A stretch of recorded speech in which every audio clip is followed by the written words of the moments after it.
$11.61. Same metal, same ounce. $11.61 cheaper in New York than in Shanghai. Right now, this week, documented and published on two of the world's largest commodity exchanges simultaneously. If you have been holding silver and wondering why the price on your screen feels disconnected from what you are reading about physical demand, this number is the answer. And by the end of this video, you are going to understand exactly what is causing it, what history says about how gaps like this resolve, and the one signal I am watching this week that will tell me whether the resolution comes fast or slow. Stay with me. Last week, I told you to watch the COMEX registered silver inventory level, and specifically whether we saw any meaningful slowdown in the eligible to registered drain that has been running for months. The drain has not slowed. If anything, the pace held steady through the week, which means the pressure I flagged is still building exactly as the data suggested it would. That call is still live, and it feeds directly into what I am going to show you today. I am John. 15 years working inside currency and commodity markets before I ever pointed a camera at myself. I left that world because I got tired of watching serious investors make decisions based on incomplete analysis, and the gap between what institutional desks know and what retail investors get told has always bothered me. That is why Currency Insider exists, and that is what we fix, one video at a time. Everything I show you today comes from publicly available data, and I will name every source as we go, so you always know exactly where the numbers are coming from. 3 things you are going to understand by the end of this video. First, what the $11.61 gap between Shanghai and New York actually means, and critically, what portion of it is real scarcity versus structural market mechanics. Second, why the COMEX price alone is increasingly insufficient as a measure of true silver value for a physical holder. And third, the specific arbitrage mechanism that has historically closed gaps like this one, and what watching that mechanism tells you about the direction of travel. If that kind of precise, source-backed analysis is what you have been looking for, hit the like button right now. It tells me to keep making these. And if you are not subscribed yet, this channel builds context week over week, and that context is what makes each video more useful than the last. Let me lay out the price picture clearly so we are all starting from the same place. COMEX Silver, the New York futures market, the number most Western platforms show you, settled the week at $84.92. Now open the Shanghai Gold Exchange data for the same period. Silver there is sitting at $96.53. The gap is $11.61. In percentage terms, that is roughly 13.5%. To put that in plain language, if you walked into a shop in New York and bought silver at the price the COMEX is quoting, and then somehow transported that exact same ounce to Shanghai and sold it at the price the SGE is quoting, you would make 13.5% on the transaction before costs. That kind of arbitrage gap in a liquid global commodity market is not supposed to exist for long. Markets are designed to close gaps like this. The fact that this one has persisted and widened is the question this entire video is built around. And before I go any further, I want to be honest with you about something. Not every dollar of this gap represents pure physical scarcity. Some of it is structural, and understanding which part is which is the difference between intelligent analysis and just reacting to a headline. That is what we are going to do together right now. So let us start with what the COMEX is actually measuring, because this is where the confusion begins for most people who follow silver. The COMEX is a futures exchange. The price it quotes is the price of a futures contract, an agreement to deliver silver at a specific location, in a specific form, at a specific future date. What backs that contract is the registered inventory sitting in COMEX-approved vaults. And here is what the CME warehouse report has been showing us week after week. The eligible to registered drain, the steady conversion of silver that is sitting in approved vaults but not formally offered for delivery, into silver that is officially available for delivery, has been running in one direction for months. When eligible silver converts to registered, it means someone is preparing to actually take the metal out of the system. And when registered silver declines, as it has been, it means the pool of metal available to back those futures contracts is shrinking. Think of it like a pub that has a large cellar full of beer, but only a certain number of barrels have been tapped and are actually available at the bar. The cellar number, eligible, looks comfortable. The bar number, registered, is what actually matters when thirsty customers show up. Right now the bar is getting lower, and the question of how many customers are about to walk in is exactly what the Shanghai data is answering for us. What this means for someone holding physical silver right now is nuanced, and I want to be precise about it. Your physical ounce, is not directly valued at the COMEX futures price anyway. It never was. Dealers price physical silver with a premium over spot, but the COMEX price sets the floor that everything else is built on. And if that floor is being set by a paper futures market that is increasingly disconnected from where actual physical metal is clearing in the real world, in Shanghai, in industrial supply chains, in institutional vault flows, then the floor itself becomes an unreliable reference point. That is what this gap is exposing. Now let us talk about the Shanghai Gold Exchange specifically, because understanding what the SGE actually is changes how you read its price. The SGE is not a futures market in the Western sense. It is primarily a spot and physical delivery exchange. When a buyer on the SGE purchases silver, the expectation of actual physical delivery is far more integrated into how that market functions than it is on the COMEX. China is the world's largest industrial consumer of silver. Solar panel manufacturing, electronics, EV components, medical devices, the industrial demand pipeline feeding through Shanghai is not speculative. It is operational. These are manufacturers who need physical silver to make physical products on a production schedule that does not care what the COMEX futures curve looks like. When they bid the price to $96.53 to secure metal, they are not making a financial bet. They are keeping their factories running. Now here's where I want to be completely honest about the structural components of this premium, because intellectual honesty is the only reason to watch this channel. The SGE price includes factors that the COMEX price does not. Import duties and VAT on silver entering China add a structural layer to the price. Local financing costs and currency mechanics add another layer. The SGE and COMEX are not perfectly fungible markets, and some spread between them is always expected. What is not expected, what is genuinely unusual, is a gap at this magnitude. When you strip out the structural components that are always present, what remains is a real demand signal, and that residual signal right now is large. If you know someone who holds silver and has been watching this week's price action without understanding why Shanghai matters to their New York price, share this video with them right now.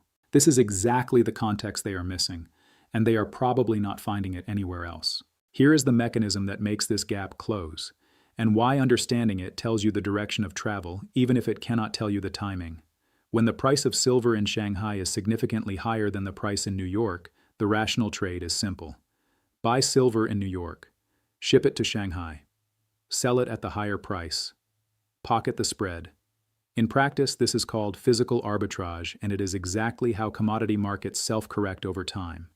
The shipping costs, insurance, import duties, and time value of the trade eat into the spread, but at $11.61 there is enough margin to absorb those costs and still profit, which means the arbitrage trade is live right now. And when traders execute that arbitrage at scale, what happens to COMEX registered inventory? It drains. What happens to New York prices? They get bid up as traders buy contracts to lock in the metal. What happens to Shanghai prices? They get sold down as supply arrives. The gap closes, but it closes by moving the Western price toward the Eastern price, not the other way around. That is the directional implication of an arbitrage of this size. I am not giving you a price target. I am giving you a mechanism, and the mechanism has one direction.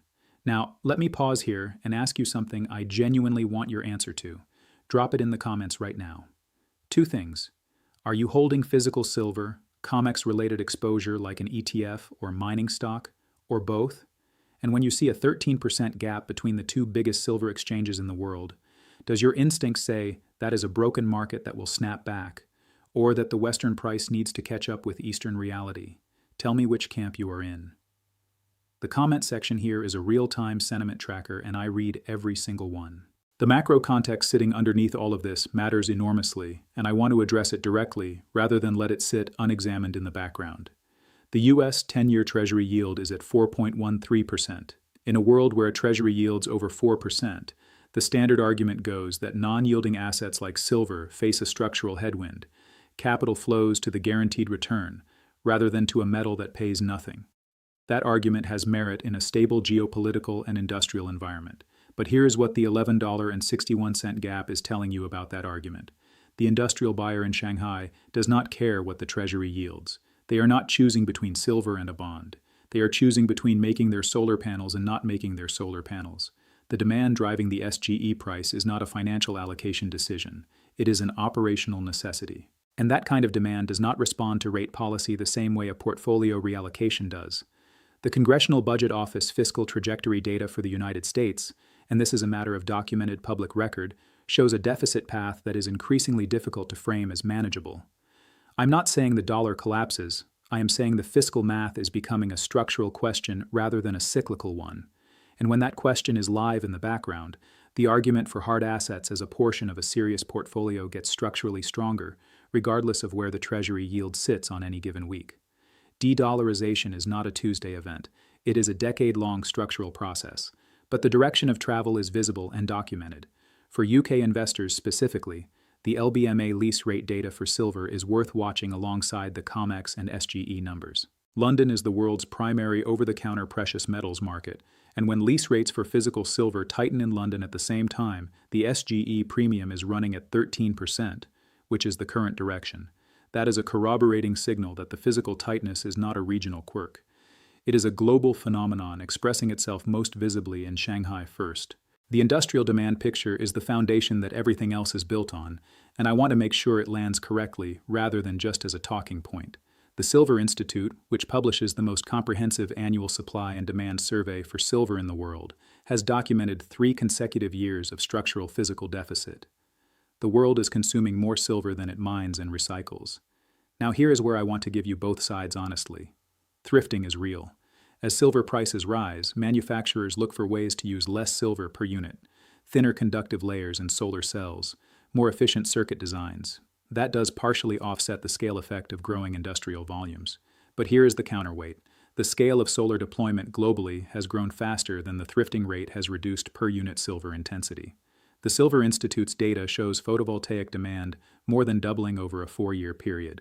At the volumes being installed, and the UK's own solar rollout as part of its net zero commitments is part of this picture, not separate from it. Even a thrifted panel requires silver. The demand is sticky in a way that most commodity demand is not. Silver is not like oil where you can watch it burning. It is dispersed invisibly into billions of devices in quantities so small per unit that even a significant price move does not immediately trigger substitution. You cannot easily swap silver out of a solar cell the way you can switch fuel suppliers. The infrastructure decisions have already been made. The silver is already committed to the manufacturing pipeline. What the SGE price is reflecting is what happens when that committed pipeline runs into a tighter than expected supply picture at the same time. All right, let me show you how I am actually thinking about this week using the 3 lanes framework. This is how I separate what is noise from what actually matters. Lane 1 is the paper market. COMEX silver settled at $84.92. The eligible to registered drain in CME warehouse data continues. Futures positioning shows the paper market is trading a price that is 13.5% below where physical metal is clearing in Shanghai. The paper lane is flashing amber, not broken, but under structural pressure that is visible and documented. Lane 2 is the physical market. SGE at $96.53, $11.61 gap to New York. Physical arbitrage trade economically viable and likely already being executed by institutional players with access to both markets. LBMA lease rates for silver moving in a direction that corroborates tightness. The physical lane is flashing red. Lane 3 is macro. Treasury yield at 4.13%, a headwind for silver on paper, increasingly irrelevant to the industrial buyer driving the SGE premium. DXY holding near 99. Dollar strong but not dominant enough to suppress a demand signal of this magnitude. Fiscal trajectory in the U.S. raising structural questions that make hard asset allocation rational for a long-term portfolio. The macro lane is flashing amber. In 15 years watching currency and commodity markets, the times I have seen the paper lane and physical lane diverge this sharply while the macro lane pointed in the same direction as the physical, those moments have historically resolved in favor of the physical price. Not immediately. Not on a schedule anyone can predict, but the direction of the resolution has been consistent. That is a framework, not a forecast. When the paper market is pricing silver at 84, while the physical market is clearing at 96, and the macro conditions support the physical bid, the historical pattern has been that the paper price moves toward the physical price, not the reverse. You decide what to do with that. Here is the one thing I am personally watching this week. One thing. The pace of the COMEX eligible to registered conversion in the CME warehouse report published on Friday. Specifically, I am watching whether the rate of drain accelerates, holds steady, or begins to slow. If the drain accelerates, if more eligible silver is being converted to registered and then withdrawn, it means the arbitrage trade I described is actively being executed at increasing scale. That is a physical tightness confirmation. If the drain holds steady, the setup remains intact, but has not yet reached the inflection point. If the drain slows or reverses, if eligible silver starts moving back the other direction, that would be the first signal that the arbitrage pressure is easing, which would suggest the gap is beginning to close from the Shanghai side rather than the New York side. 3 different readings, 3 different implications. All of them available from one publicly published report every Friday. This is my one call for the week. John, FX Insider, on record. I will be back next video with the actual CME warehouse number in hand, and I will tell you exactly what it showed and what I think it means. No edits, no excuses. That is the only way this works. Now here is where I want to be completely straight with you, because this is where most channels pick a side and stop thinking. I am not doing that. Here is what needs to happen for the optimistic picture to develop fully. The arbitrage trade needs to execute at scale. Western traders buying COMEX silver and physically moving it east, which bids New York prices up toward Shanghai prices, while the gap provides economic incentive. Industrial demand in China needs to hold or grow, keeping the SGE bid strong enough that the gap does not simply collapse from the top. And the macro conditions, fiscal pressure, dollar trajectory, central bank accumulation, need to remain as supporting context rather than reversing.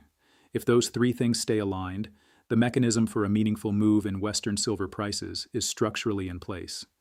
Here is what needs to happen for the cautious picture instead. A broad equity market sell-off, a genuine risk-off event, the kind where everything gets liquidated together, could drag silver down in a liquidity event regardless of the physical fundamentals. This has happened before. In March 2020, silver sold off sharply in the initial COVID shock, even as physical demand was structurally intact. Leveraged positions get margin called. ETF redemptions create forced selling. The paper price can move violently away from the physical reality in the short term when liquidity is the primary concern.